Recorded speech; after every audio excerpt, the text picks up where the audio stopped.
peace, plenty, and love of Allah be upon all our martyrs at our wars,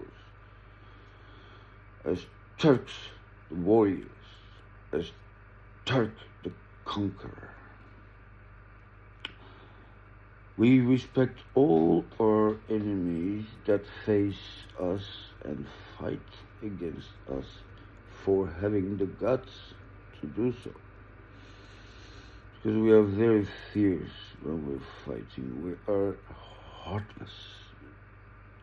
We fight proper. We don't fight much. We haven't participated in the World War II, even though Britain pressured us to. Germans, they respected us during World War II, and they said, no, I'm not going to fight Turks. I'm not that crazy. I won't fight a war I know I won't win, said Hitler.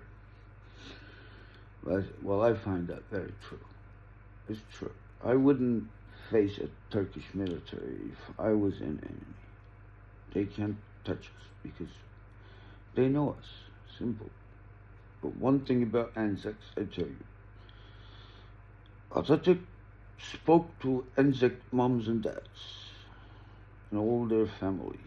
And Atatürk said to them, do not worry. We share your grief.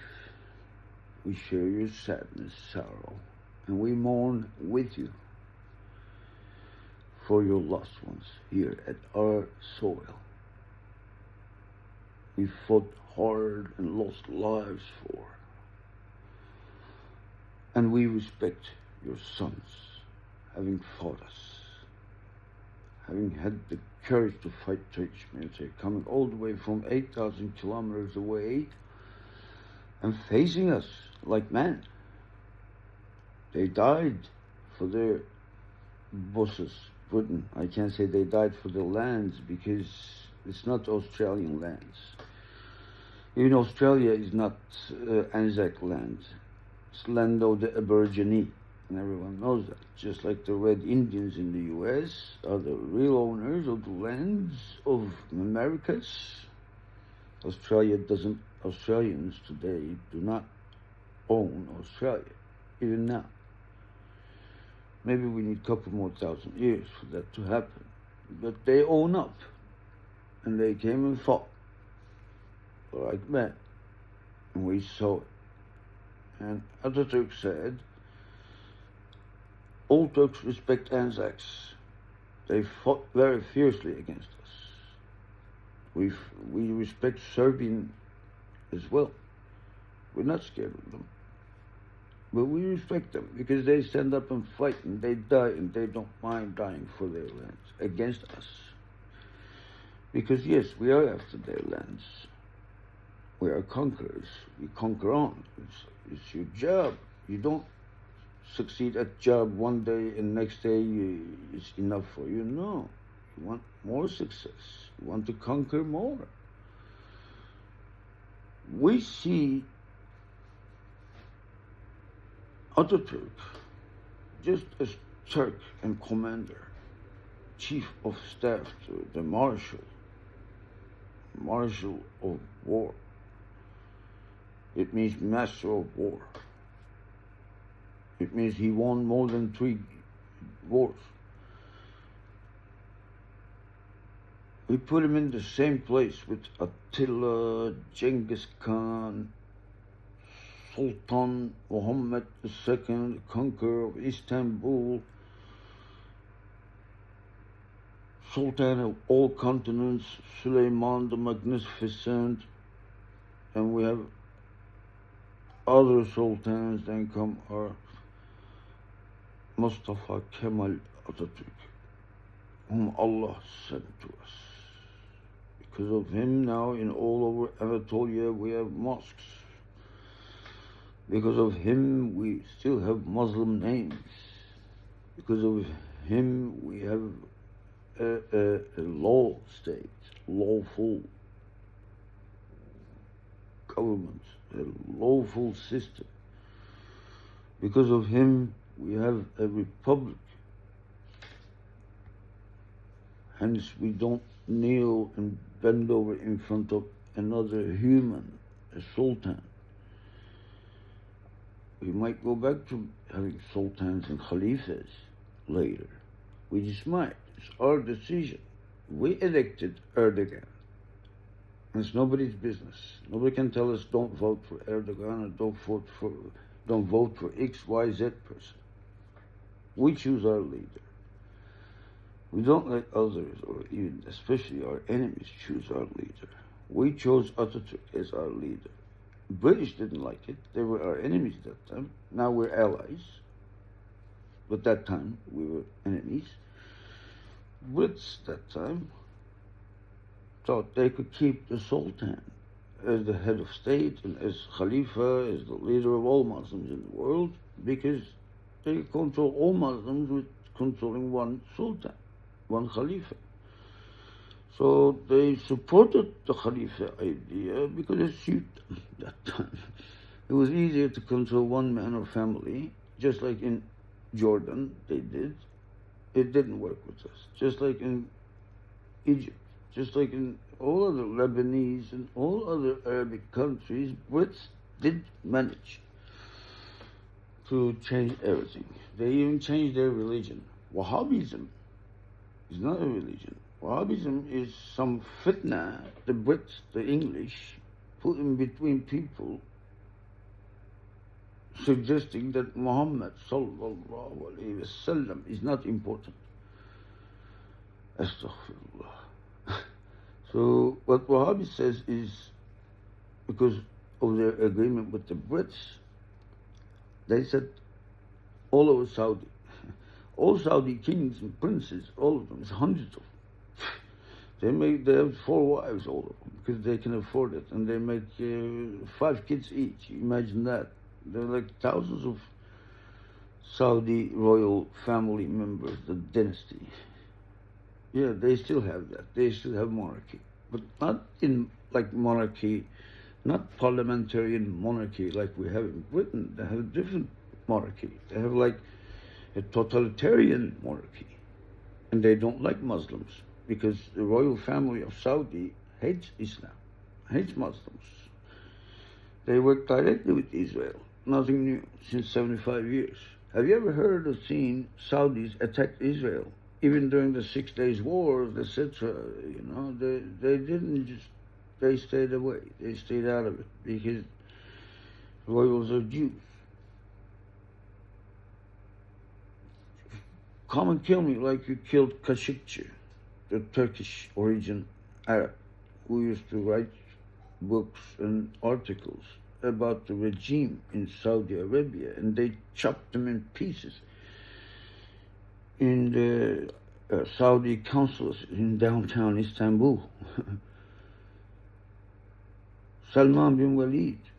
Salman, he's the murderer of Adnan Khashoggi. He's Turkish, well, he's Arab from Turkish ancestry, hence his name and last name, Adnan Khashoggi. Kaşık means spoon in Turkish. Kaşıkçı means a spoon maker in Turkish. It means nothing in Arabic. They just say kaşıkçı or something. They don't even know what it means. But we know what it means. It means spoon maker. Just like you have Schoenmaker and all that, like shoemaker in German. We have this in Turkish. I don't know, maybe they took it from us, who would know? So we have that tradition to have a surname that explains what our grandfather did that time. For instance, my great-grandfather, his nickname was Gunmaker. He used to make guns. All the way in central Turkey, it's Eskişehir. It's like old city, it's called. It's called old city because that city is the root of old Turkishism in Anatolia. I come from the volcano of Turkish. We're all Turkish, boy. We're all Turkish, or as crops.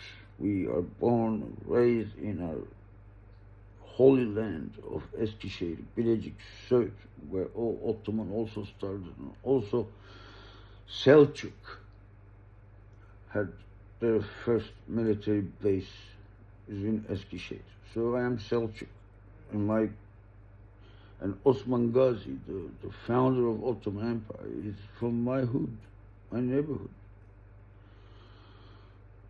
I am originally from where they're originally from. So they're my boy.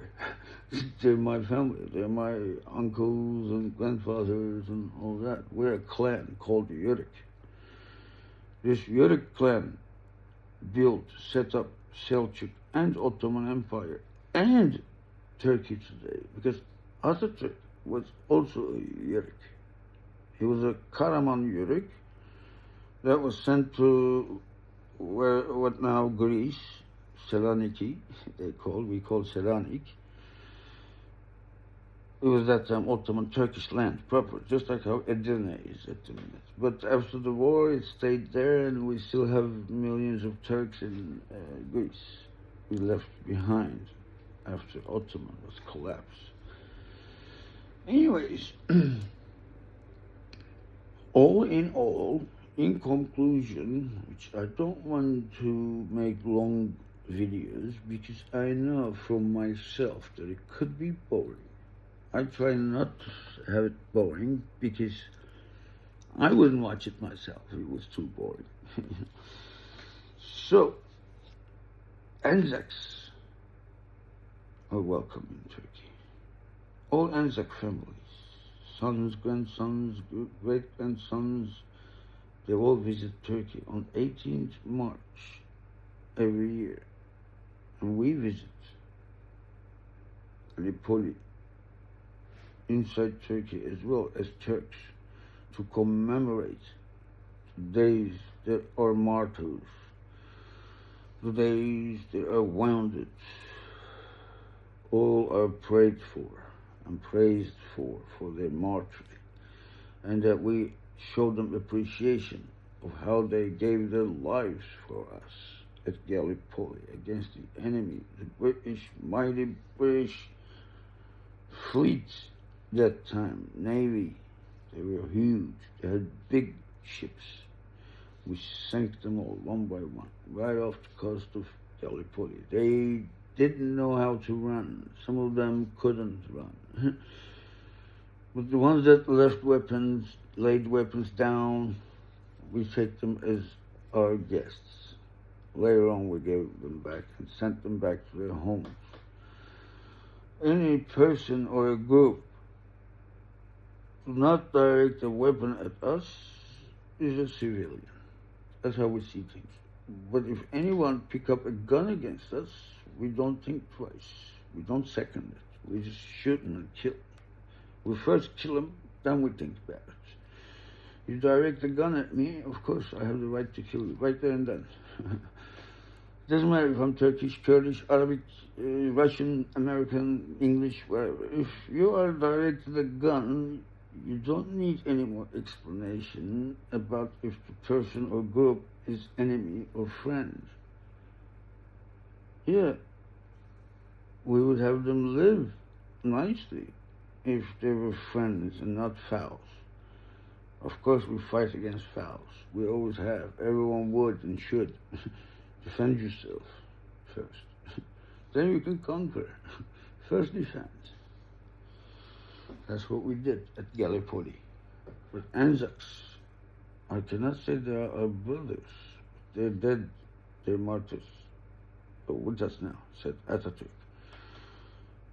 They're with us, said Atatürk to their families. Atatürk said, they're of us now. They belong to us partly.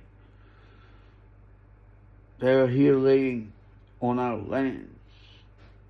Come and visit any time, said Atatürk.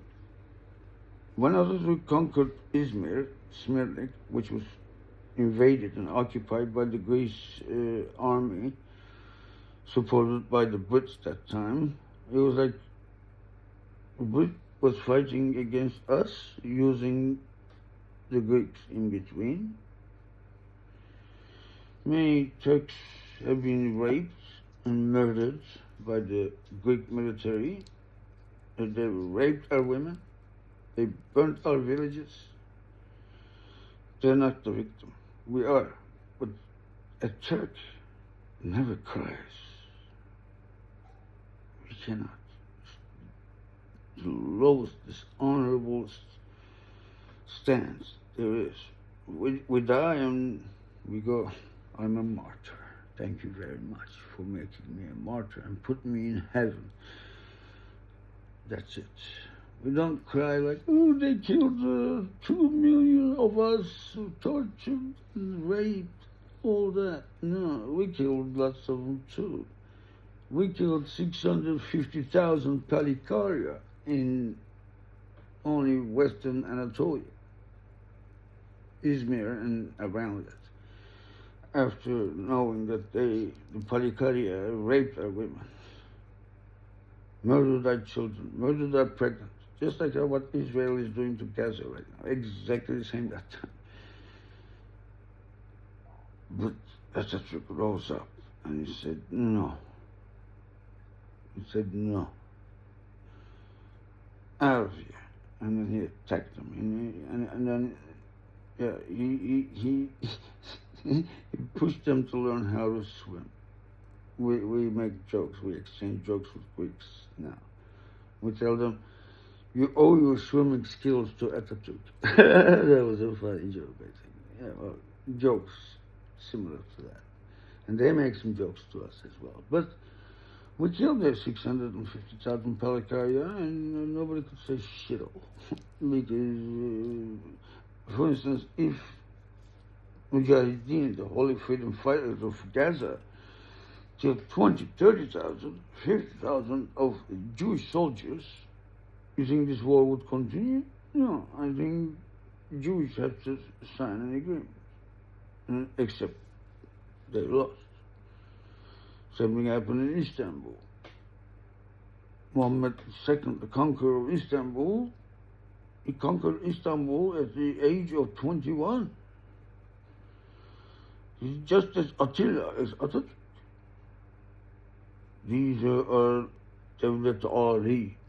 He's like a mighty, powerful government of Turks. So nobody can stand in front of nobody. When they tell the military to march on to some country, nobody stops us until we get what we want. We are the same in life as well. I start a business, I don't stop until I get what I want. I fight for it. I could kill and die for it easily. That's how we are. We want something, we get it. You either help us do it or you're either against us and we try to kill you. If you stand in front of us, between us and the success. So, in conclusion, Anzac need not fear us anymore. We have nothing with Anzac, nothing against Anzac, and they have nothing against us, to be honest. Because the British that time sent them to Gallipoli in ships, picked them up from Australia, forced them to come and fight us. If they won, maybe they would have had some lands there, just like they did in New Zealand, etc. Their invasion system, their conquering system is a bit different than ours. We just fight, take land, and let everyone live how they like. We don't touch their religion, we don't touch their communal principles or rules or regulations. We only, that moment, if we conquer a country, that means all civilians are safe. No group, no religion, nobody can touch them. Nobody can kill them, or we kill them, or we die trying to kill them. Where martyrs died in millions trying to protect the innocent, the civilian. That's our role in the history. Turkish military always conquers for one reason: to relieve the civilians, to keep them safe against the evil and evil powers or evil empires that would attack on their asses. All these scared, coward, evil empires, just like Nazi USA and Gestapo Israel and SS Europe, They're only very brave against civilians, Mazlum, we call in Arabic. Mazlum means civilian, like don't touch, because they're not armed, but you bomb them. You claim there's one Hamas in that building and you kill all the 2,000 people in that building. You don't care if it's a hospital. And that's torture, that's atrocity. That's mass murder and that's genocide. That's crime against humanity and that's barbarianism, and that's the huge and biggest systematic terrorism you will ever get to see. See? We have been subject to that during our Salvation War against Greeks, together with Brits, Aussies, New Zealanders, Kiwis, you name it, Canadians, and all the Kafir Billah Western world fought against us. We were only one, just us. The only country helped us as a country, as a government, was Pakistan. All the people heard that we are fighting for our lives, we're fighting for our freedom, sovereignty. All Pakistani women went like that with all the gold. They put hundreds of golden bracelets into the baskets. They sent so much gold. We not only won the war with all that gold, we bought all the weapons we needed. Not only that, with the rest of the gold and money, we opened our first national bank, İş Bankası. See? We have friends. Pakistan is our best friend, and we love them, and we die and kill for them, because we know they would do the same for us. That's why I say, Jive Jive Pakistan.